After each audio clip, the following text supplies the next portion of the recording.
Hi guys! It's kinda madilim dahil brown out. Nangyayari lang nung malakas ng ulan. Kaya ngayon naman ay ako ay kakain na. Yung aking ilaw ay ano lang, yung solar. Ayun, yung solar. Kita ba? Yes. At saka isang di-charge na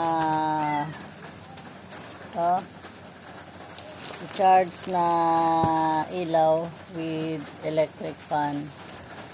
Hindi ko lang alam kung gaano siya katagal, pero hopefully ay tumatagal naman siya ng magdamag.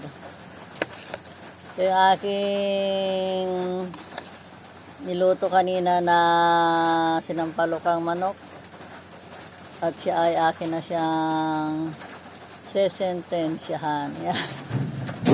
Oh! Oh, ano nangyari doon? May bumagsak doon. Oh. Madilim, kaya hindi ko siya mapuntahan kung ano man yung bumagsak na yan. Kami na lang. Pero malamang sa malamang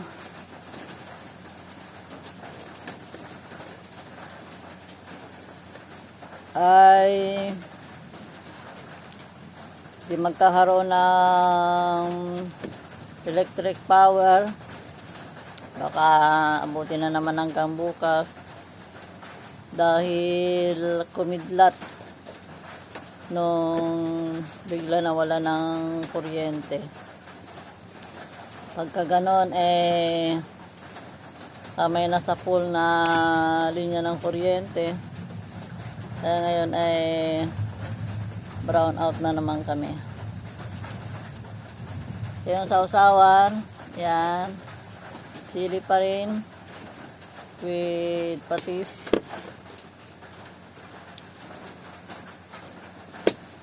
Yan, enjoy tayo ng pagkain.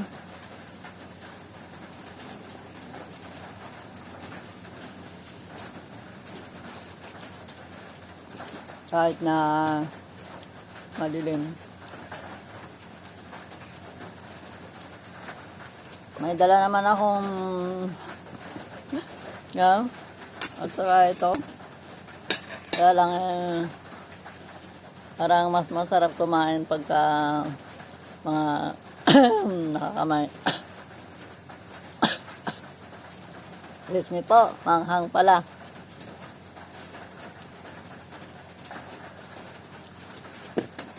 Maglalagay ng chili, tapos magre-reklamong manghang pala. Ay, ano kaya yun? Ano kaya? Magsak kaya yung antena ng aming wifi? Nako, delicate matter.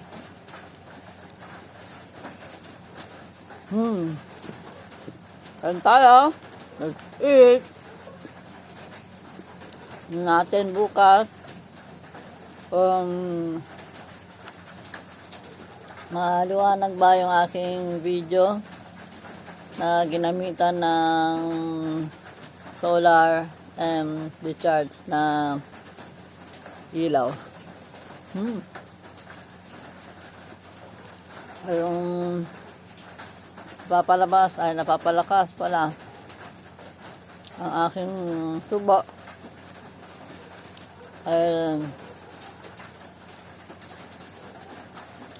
Parang masarapan ako sa aking pinakain. Thank you so much, Lord, sa pagkain. Sana magkaroon ulit. So dyan, ano ang ulam nyo? Ako na mag-uulam ng sinampalukang manok. Patsamba ang luto. Okay, bye for now. See you again soon. Mwah! Mwah! See ya!